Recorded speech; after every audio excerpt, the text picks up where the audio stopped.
All right, flipping it over now. All right, everyone. Thanks for joining us this evening. I got energy with me again. This time I fixed the the direction I can point. And we fixed the webcam, so it's not just cardboard cutout of energy now. We got the real one, living and breathing. And he's not in my basement either because I don't have a basement. So, Yeah, thanks again, Energy, for joining me tonight. thank you. Happy to be here. Yay. Yeah, we got ourselves a Division A match. We got Red Rockets and Team Dynamics, and this should hopefully be a good match. We're in the lobby now, just waiting for both teams to let me know they're ready, and we're starting off on Infernal Shrines. So Everybody's favorite. yeah, Infernal Shrines is definitely a favorite. I personally I enjoyed the map, but I almost feel like I'm sick of playing the map in all this competitive in all these matches. Yeah, I mean, you see it a lot. Yeah, I it's almost like at this point I can almost assume one of the picks that people will have for their maps is Infernal Shrines. The last several times it's inevitably one of the team's choices.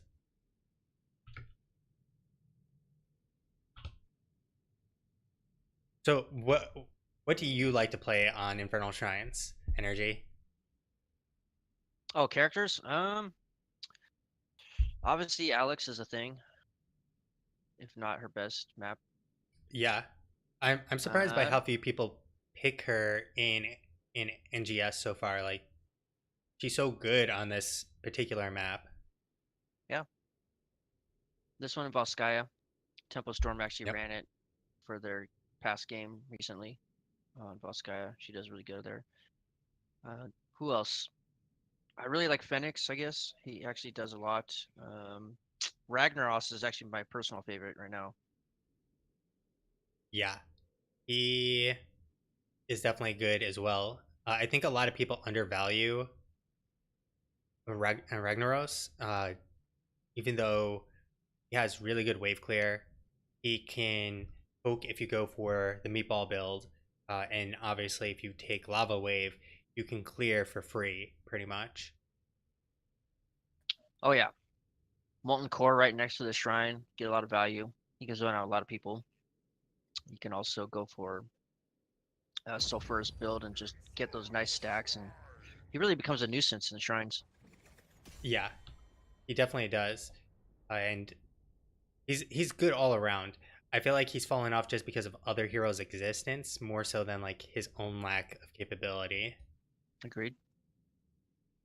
All right, so we're starting off the draft here. This should hopefully people have been taking notes and not going to just let Phoenix through. I feel like people are just like, oh yeah, Phoenix, he's super good, but we don't really care. So the first Ooh, the ban, dabbling between Hanzo and Phoenix. I feel like Hanzo's the devil that you sort of know a little bit better. And I guess Red Rockets will agree with me on that. Hanzo, even though he's good, I feel like Phoenix is a little bit better and a little bit more annoying for a variety of reasons. Yeah. I've been riding the hype train with Maiev on shrines. That's just my taste right now. Yeah, I like I like what I can do with her. But and they let the Maiev, Maiev through. yeah, they did. I'd be, They let the Maiev. ooh, yeah, I'm glad they picked her up. I feel like there's these awkward stages in the meta where people see people nerfed or heroes nerfed, and they are all of a sudden like, oh, I can't play them because they've been nerfed. It's like, but have you been checking the win rates? These people are still the top tier heroes in the game. They haven't, suddenly become removed from the game. Yeah. Good grab the Stukov. Stukov actually can isolate a lot of potential team fights Yeah, on shrines. And Diablo gets free walls on top of the silence. I mean, you can't go wrong there.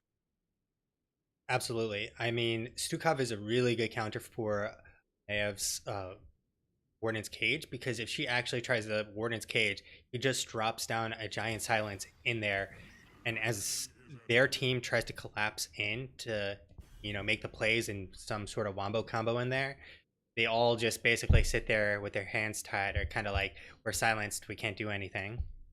Here's the interesting thing. They picked a Tyrael. Now, obviously, Tyrael's gonna more than likely go the zoning route with Holy Ground? the yeah, the holy ground. Thank you. So I mean, that could actually play a big part into what they're trying to do with Maev. Yeah. And obviously, Blaze multi hit. He's gonna get a lot of stuns. I'm predicting a lot of stuns, a lot of fire being burned. Yeah, definitely.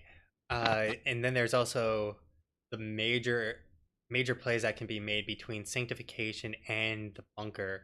They essentially have two invulnerabilities on the side of team dynamics. They got rid of one of them with Medivh, but they picked up two of them nonetheless.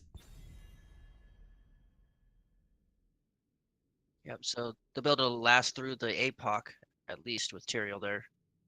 Yeah, it really comes down to how well, I guess, the Diablo executes the APOC and who he targets, because Blaze can drop his bunker and save the rest of his team, and Diablo could wind up wasting his APOC on literally just a Tyrael. And if he focuses on the Blaze, Tyrael can drop a Sanctification, and you're pretty much kind of like damned if you do and damned if you don't as Diablo right now, because there's so much counter. You can almost have to force the enemy team to blow one of those heroics so you can combo the other person. Sure.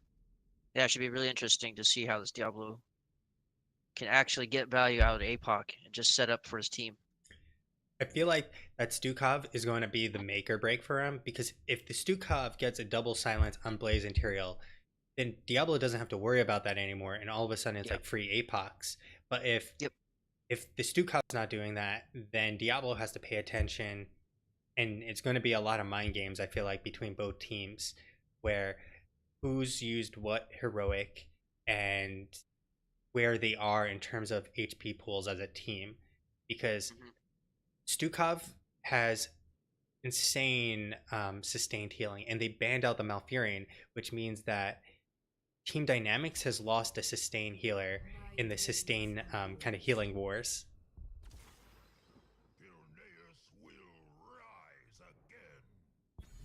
Okay. So, Grammy is an interesting pick. I'm just gonna say because for one, they look like they just want to dive in with their team comp now. yeah, Greymane, yeah, that's great dive. However, if Maev just gets a nice tether on him, he's gonna be done. He's not gonna be able to get out. He's not gonna be able to have that swipe ready. It's been nerfed. yeah, He's this Greymane is gonna have to be very careful about how he approaches. yeah, absolutely, because he has to worry about. He basically gives Maev more potential targets to actually reset the Qs on, because you have Diablo, Sonya, and Greymane. If they're all in there in melee range, it's just Q after Q after Q, and so it's almost like they're playing into Team Dynamics' hand by choosing someone who will inevitably dive in and be another Q target. Yeah, Maev resets are no joke. I mean, if you can hear that sound, and when you know that sound's happening, you know you're getting bursted continuously. Fan and Knives resets are just essential, and when you get that value, you really feel it. Like it's two people at least that are feeling that, and that's really detrimental to health. Yeah. And so, speaking of Alex from earlier, here comes Alex you were talking about. And Yeah. I really like what Team Dynamics has in terms of, you have Junkrat who can disengage or separate the team. You have Alex Straza who can further do separation. And then she has the AoE healing. And they have just a lot of tools to be able to handle team fights. And their wave clear will be good between Blaze soloing the top lane, Maev and Junkrat, and even Alex Straza, all providing enough clear for the four-man rotation.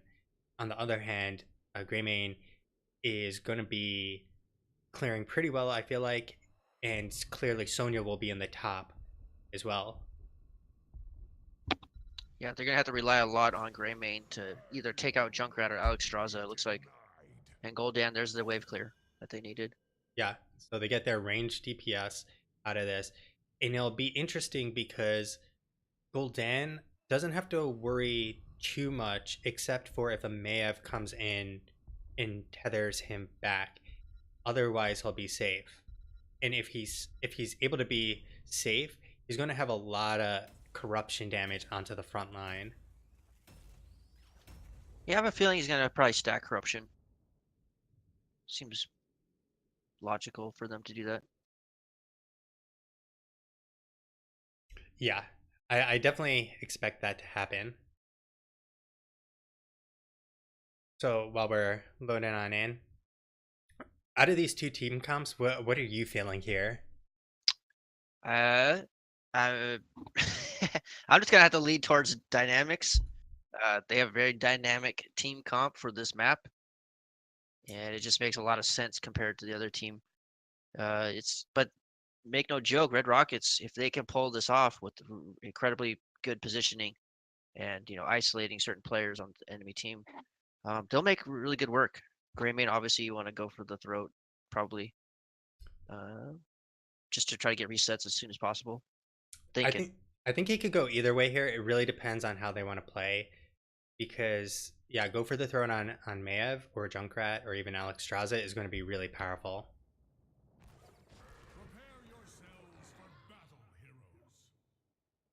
All right, so I'll introduce you guys to team dynamics. We got Summer Ash on Blaze. We got Darabo on the Maiev. We got Raven X on Alex Straza. Captain Muramask on the Tyrael, and Tempest on that Junkrat. Yep, on the left side, we got Red Rockets running the Diablo. We got Taku. Greymane is on Kadra.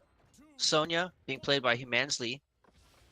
Gul'dan is Murphy. And the Stukov is being played by Ector.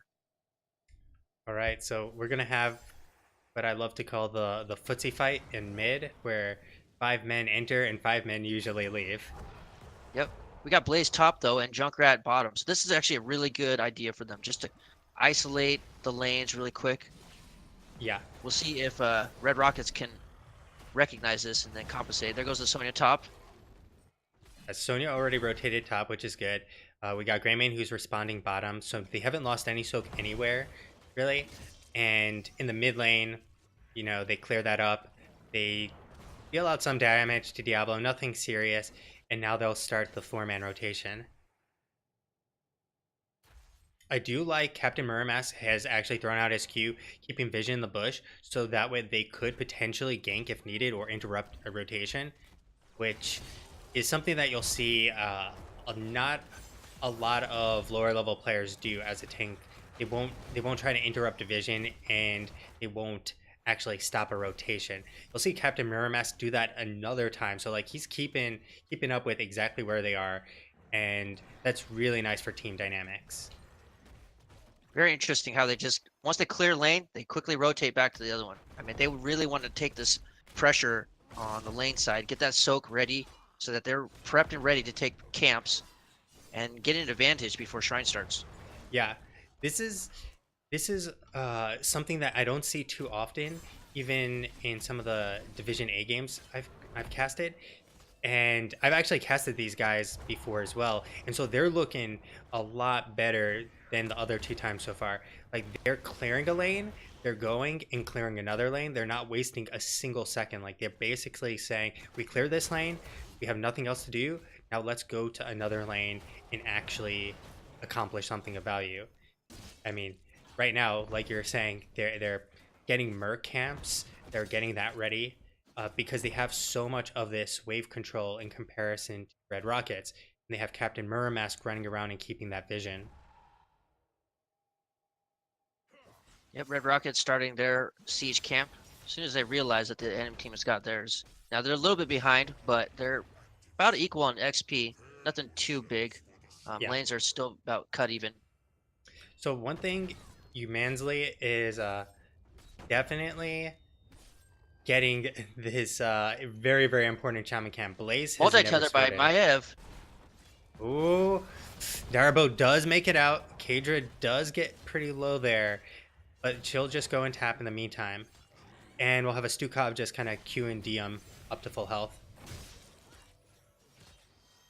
Sonya mid lane trying to clear it as quick as possible. However, the siege for mid is still pushing. Good way to stall out that creep. Now the shrine has been prepped. Can Team Dynamics make an answer to this? I think they can, but it's going to be really hard for them. There's the silence coming out. Blaze getting caught in it from it, but a nice pull onto Mansley to interrupt him slightly. They'll need to get onto this shrine in the next few skeletons, otherwise they'll have to give this up. Looks like Team Dynamics is starting to group up on the shrine. There's the multi-stun. Oh, we got a big silence. Unfortunately, the dragon comes out too late. Ooh, Kadra will make it out. Taco will make it out. So they trade right now. They're about even on the objective. And they can just come on back in. They've tapped and they're going to re-engage here. Still even on the shrine count. Ooh. Looking to take out the Blaze. The Blaze is silenced. Is he going to be able to get out? No, he's taken out. And Nice the job. Team Dynamics has to actually just back up and let this one go. Yeah, Team Dynamics didn't actually get a kill. They blew the dragon, and well, when you blow the dragon, you kind of can wait it out if you can clear that objective fast enough. So they do manage to get the Punisher to leap on over. They cleared up this wall, and Taku is very far out there. He's going to be poked down, knocked around a little bit, but nothing's going to come of that. Yeah, Punisher starting to leap now. Push back Team Dynamics a little bit, while Red Rockets is just looking to get this mid tower and probably going to disengage immediately after this and go back to lanes, I'm thinking. Yeah. It looks like they're actually not going to finish this. That's actually Good defense. Yeah, they clear up the Punisher in time, and Red Rockets don't want to overstay, which is both, really good of them and also kind of bad in that they weren't able to get that fort, which is so low now. And keeping it up is going to really help Team Dynamics because it'll relieve some pressure on their front keep wall in the mid lane. Oh, there's the silence. I don't know why they committed, but multi-tether by MIF. She might actually go down here. Well, she gets the kill. Ooh. Very nice. And they're fighting on the camp, which has been taken by Red Rockets. Yeah, the engage there was a little weird because they're engaging against a Diablo. If they try to contest that point, he's going to stun someone into the wall.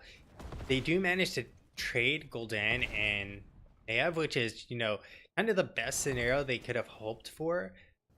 But they're still down a level, and they've kind of helped Red Rockets to race to 10 because even though they may have gotten that XP advantage for being the underdogs in XP levels right now, they really need 10 for the next objective, and they're not going to reach 10 themselves, Team Dynamics, in time. Yeah, Red Rockets looking really good right now. They've been playing the patient game on the shrines, and they played it very effectively, able to get a couple picks. Blaze has been gone in, but looks like they commit on the Stukov. That might be a good kill right there. That's really, really big for them. Even though they hit 10 right now, they're down their support for the next 15 seconds. They do lose the fort, Team Dynamics, but this gives them enough time to get up to 10 for the next objective. Maya with the shadow, just checking people, getting those fan and knife value. She's actually going for the tether quest. She needs to get multiple tethers to get that thing stacked and ready. Yeah, she's up to 4 right now, which is really big because she just needs 1 more to get the extra damage on the pull. And then she needs another 5 after that to get the increased cleave damage. And on the other side, Alex Strauza has 16 out of 25 for Circle of Life. Gul'dan is at 13 out of 40 on his Echoed Corruption. So he's a little bit slow for getting those stacks because he'll be, at this rate, kind of reaching it towards the end of the game if it reaches that point. Looks like Red Rockets is about to prep. They cleared mid lane. Now they're about to regroup into the bush. So they're actually looking for a pick. Diablo committing a little bit, but he gets pulled back a little bit after he just realizes the team is pushing in. They do have a nice position right now where they had Sonya stand in that bush, and they're taking control of the actual objective. You got Captain Murmas coming on in. He's eating all the stacks of corruption there. There's the fear. And everybody gets isolated by the Junkrat bomb. Oh, the cage goes down with APOC. What's going to happen here? There's a fan of knives, resets. Nice Alex Pock into the bunker. The bunker saving people. Unfortunately, they burnt both. Day, folks. Yeah, they've survived, but they burnt both Sanctification and Bunker simultaneously, basically. So they survived the APOC. The Warden's cage is burnt. We see Flailing Swipe burned. We see Alex Straza's dragon burned. And we see Tyre burned. We saw it all get used. There comes nice Cleansing Flame. Tether after they found out that he got trapped by the Junkrat. Oh. Those Q resets on Darabo, they just keep going. This is so even between the two. Kadra has to be really careful. Taku is really deep. Nice stun coming from Summer Ash. There's silence, though. Oh, they're looking to take out the backline. The backline is very low. Bunker back out to save people. Mansley is looking for Darabo, won't be able to confirm that kill, and Team Dynamics manages to pick up this Punisher. First one of the game for them. They're down slightly in level, but they hung in there in that extra bunker 40-second cooldown, by the way. Yeah, very strong. It actually got used twice in that engagement for the shrines. A lot of value. And then the Fan of Knives resets, just gets that burst. They get enough damage onto the minions in the shrine and able just to snuff it out. I mean, there was a lot of moments where they could have all died, but Bunker and Alex coming in and saving the people. Yeah, they just basically ran away with that at that point. I just want to say, but meanwhile, after all that was happening, Sony just comes right up and takes their camp. I like how that worked out for them. Yeah, this is really good map awareness on the side of... Oh, so in the meantime, Darabo, though, getting caught over the wall, not respecting a Diablo, and say goodnight to Maev. Yeah, she's going to have to respect that. That silence just a little bit. Yeah. But like you said, Mansley made a really nice play picking up the Bruiser camp. That Bruiser camp really shows great map awareness because he sees all five there. Oh, in the meantime, however... Another good pick. Yeah. Red Rockets are getting kill after kill. There comes a haunt from Real Murphy. Not really needed. He blew a big cooldown. But they do pick up another chain death in the meantime. Yeah, that Horrifies on an 80-second cooldown, so in 80 seconds, any kind of team fight might turn the swayed for them because they don't have that Horrify just to kind of play defense. It's a good defensive tool, as well as a good offensive. Yeah, absolutely. And like you said, they can basically force a fight now on the side of Team Dynamics. And because the Shrine is going to be closer to spawning now than it was obviously when Haunt was used, if they confirm a kill here, which they're looking for right now with Darabo coming on in. Nice flank by the Maev. Multi-tether into the... Oh my god, a 5-man. 5-man Riptire. Alex coming down with Flames of Fury and picks off multiple people. This is insane. They just got themselves the Wombo combo. The Alex Straza dropping the Cleansing Flames onto 5 members of Red Rockets. I mean, at this point, Team Dynamics might actually be the Red Rockets. 1, they're playing as the Red team. 2, they got Blaze. And Alex Straze, Warden Cage, I mean, they just lit him up. And Mansley, well, he's not much for this world. I guess he's no longer human. He's undeadly at this point. He looked like a flying helicopter there. I'm not gonna lie. He did. So, oh, they come in with the APOC. They get the stun on Tyrael. Tyrael might be down for the count. And he misses. Oh, he doesn't need the bunker. Actually, that was very crucial for his survival, and he decided not to take it. Oh, yeah. Yeah, he could have taken the bunker, and I would have actually purified him. Yeah, if he walked into the bunker, he could have come out and used the shield that he used. Another pick, perhaps? No.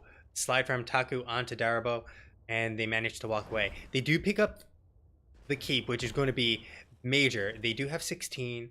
but Red Rockets will pick up, 16 themselves very shortly here. The good news is they have Bunker back up. Sanctification wasn't used, and it should be available. And the nice thing is Tyrion's going to be up for the shrine. Nothing really lost there. Nope. Red Rocket's actually stalling the shrine, and I think they want to engage the enemy before the shrine gets started. They have a lot of lane pressure top. They know the enemy team's going to come up here and prep. So they're just waiting for Tyrael, and they're probably going to initiate on top of them very soon.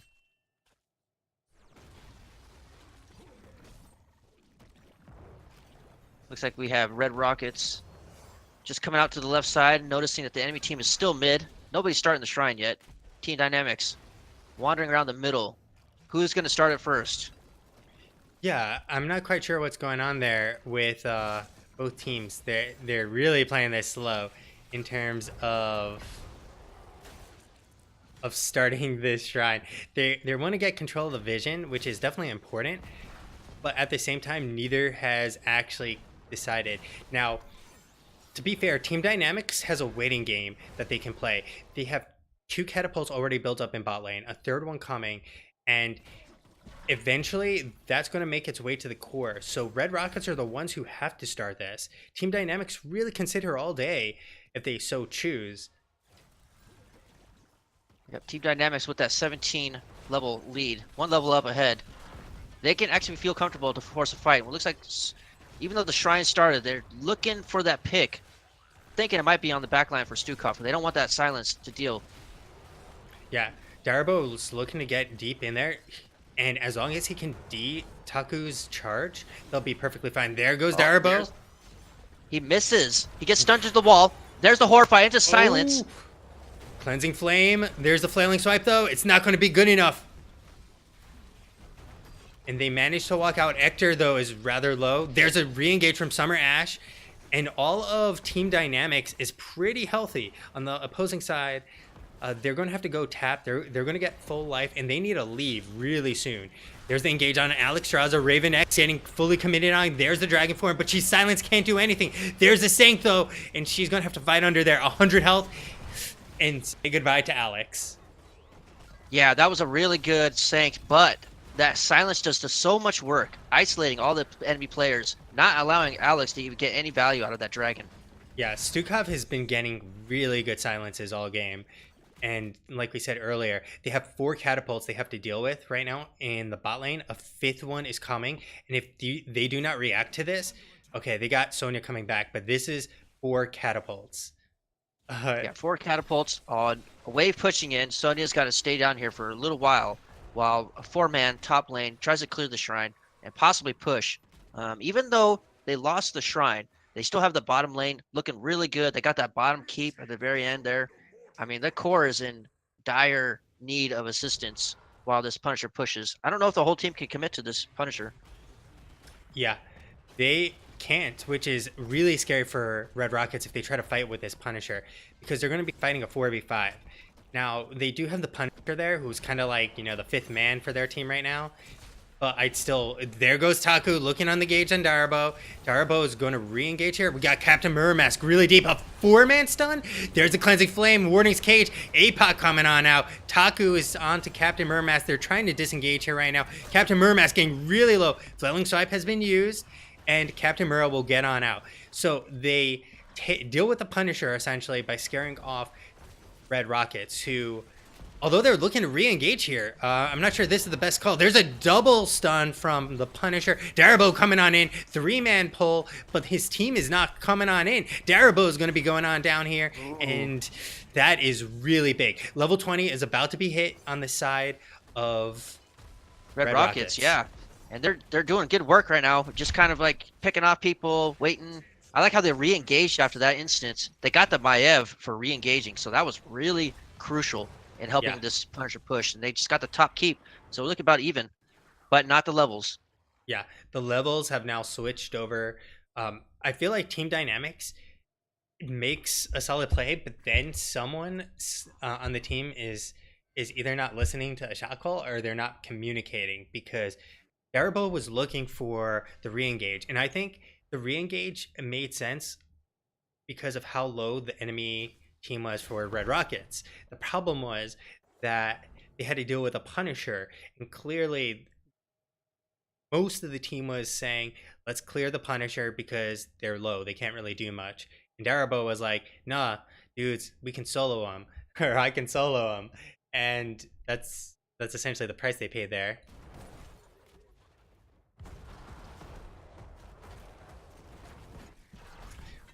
One pretty crazy part is Echo Corruption was finally hit a little while back. So it really did take most of the game to actually get the Echoed Corruption value.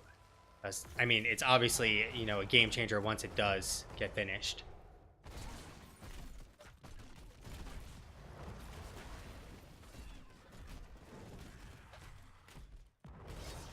Junkrat in the back, just kind of poking away. He doesn't want Red Rockets to come in. Maya actually trying to just see if she can get anything value by just diving in, but it's a little bit risky when you got a Goldan, Stukov, a Diablo that just wants to push her into the wall. Yeah. What's really good for Team Dynamics now, their upside is Tempest has finished his bomb quest, and so he's doing 100 extra damage on each of those nades, and that's going to be really big if he can take up the Bombardier or Cannoneer, and so that's going to be hitting more people more constantly, and with all that extra damage in combination with endless nades, his DPS should like really go through the roof. Yeah, not a bad idea. However, with the level lead that Red Rockets has, which has now been compensated by Team Dynamics hitting level 20, they still have the lane pressure and they can still just chill. Probably force a fight at the shrine. Yeah, they've essentially reversed the lane pressure significantly. At this point, they have the same situation that Red Rockets had before, which was that they have to go and deal with the actual catapults. But in the meantime, Taku looking for a position. He's looking to charge, but he hasn't charged yet. Okay, they decide not to charge at all. I'm not quite sure I agree with that. It looked like they had a really good opportunity on Tyrael to just wall bank him twice and take off, half of his life.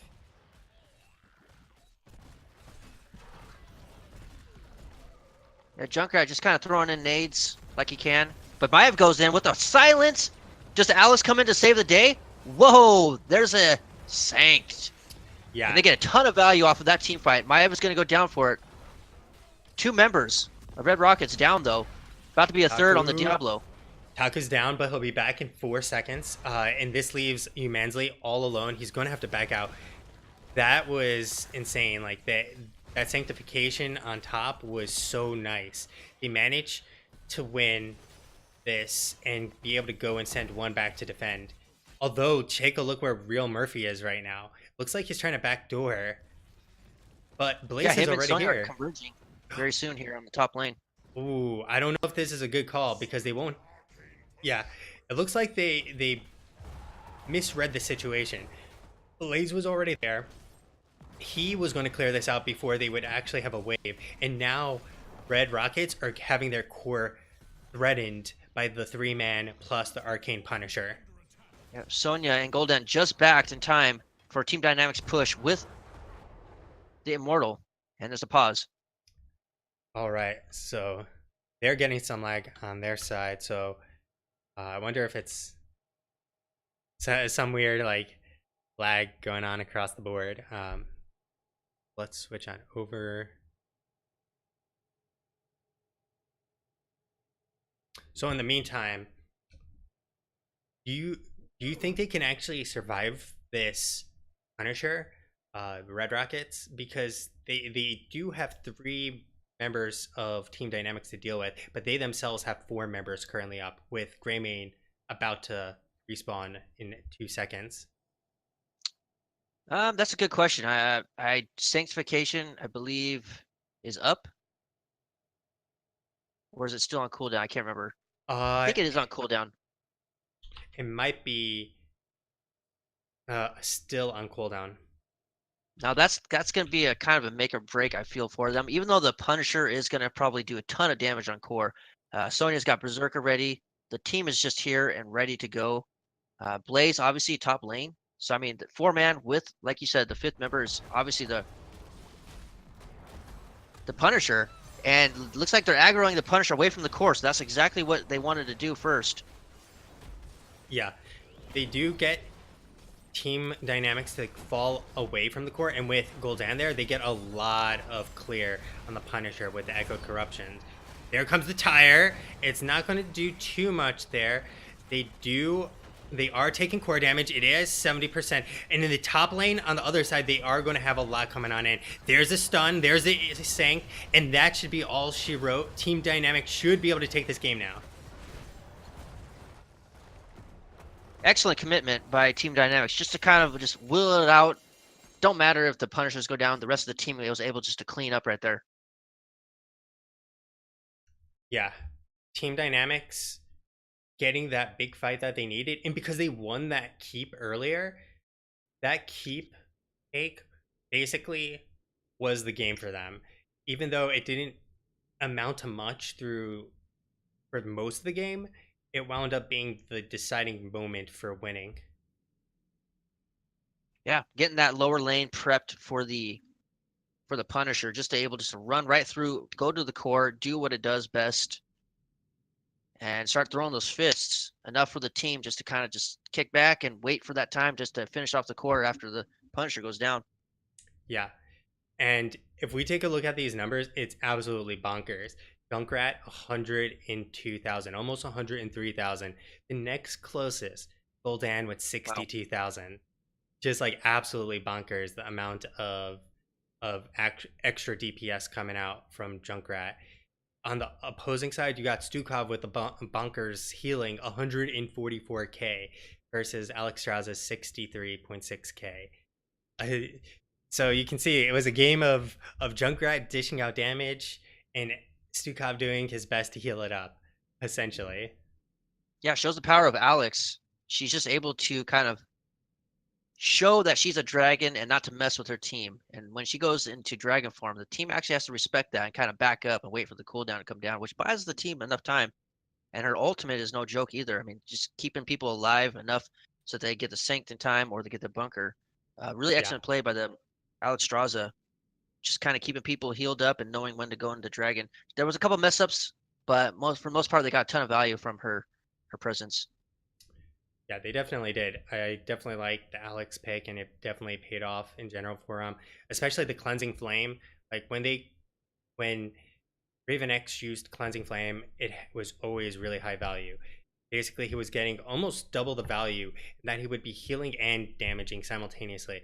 Oftentimes, you see people use Cleansing Flame, and they're only getting one or the other. They get damage or they get the healing. They often don't get both simultaneously just because of the team comp here. They had Maiev, they had Tyrael, they had Blaze. So if their DPS and whoever Blaze stuns, Blaze, Tyrael, and Maiev are also all getting healed simultaneously. Yeah, those wombo combos by Maiev. I just love that when the Fan of Knives comes out because that's just a slashing and dashing of her. And it just does so much. Even though she goes down, she's able to set up for her team, get them whittled down enough. And just, great play by Team Dynamics, just able to kind of push out that lane early, recognize what the rotations are coming, prep people for the shrine. Yeah, well earned. All right, guys, sit on tight and we'll get ready for game number 2, which obviously this one was a pretty good match between both teams. So the next one should be just as exciting if I can actually speak properly. So sit on tight